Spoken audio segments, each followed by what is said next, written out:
জয়পুরহাট জেলার কালাই থানার শেখপুর গ্রামে হাসানের জন্ম। গ্রামের মধ্যবিত্ত ঘরের ছেলেদের মতোই তার জীবন ছিল সাদামাটা।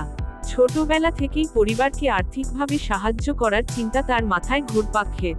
বাবা কৃষিকাজ করতেন, আর মা সংসারের কাজ সামলাতেন। দুই ভাই বোনের মধ্যে হাসান ছিল বড়।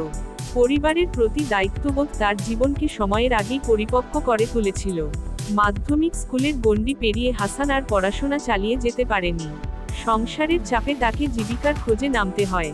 গ্রামের পাশে কিচক বাজারে রাহিম টেইলার্স নামের একটি দর্জির দোকানে সে কাজ শুরু করে। শুরুতে শুধু কাপড় কাটা আর সুতা ভরার কাজ করলেও ধীরে ধীরে সেলাইয়ের কাজ শিখে নেয়। হাসানের কাজে নিষ্ঠা ছিল। সে সকালে দোকানে যায়, রাতে ফিরে আসে ক্লান্ত শরীরে। মাঝে মাঝে নিজের স্বপ্নগুলোকে নীরবে বুকের মাঝে লুকিয়ে রাখে। সে চেয়েছিল একদিন নিজের একটা ছোট দোকান হবে, যেখানে সে নিজের মতো করে কাজ করবে। কিচক বাজারের মানুষরা হাসানকে খুব পছন্দ করত।